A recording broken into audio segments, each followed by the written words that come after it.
ana waa kër gi mbaa ñoo ngi si jàmm waaw waaw waaw waaye nag ren conférence bi dama bëgg ñu xaw loolu ñu moderniser waaw waaw comme que daanaka ndaje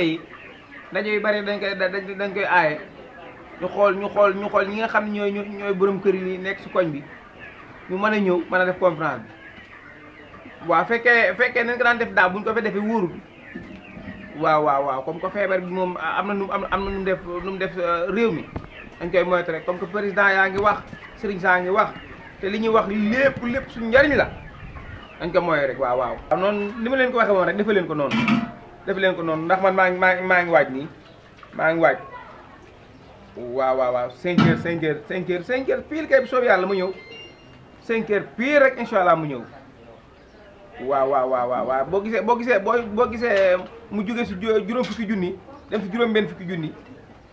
fi jamono ji toll la moo tax waaw te man te daanaka dama am yeneen yoo xam ne daf maa feeñu waaye yeneen xam-xam yu dugg ci man yoo xam ne boo ko tëjee aad yee passé waaw 5 heures rek soob yàlla waa kay jërëjëf jëf alhamdulilah xëy koor yi tàgg na de koor gi day wax dëgg yàlla man xanaa tàngoor yi man dong la singili wépp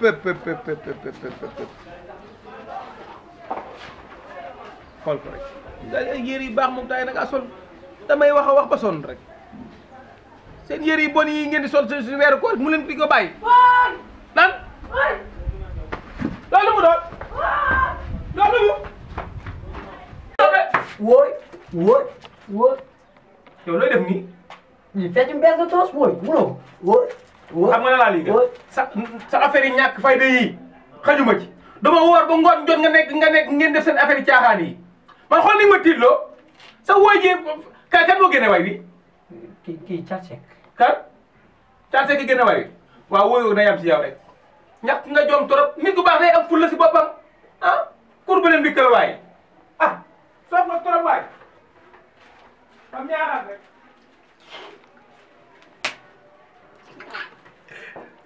réewal to di jaay bopp bu rëy ba ñaar rek ñàkk nga jom trop sa yuux yi lan la léegi waa excuse Tons excuse soof nga trop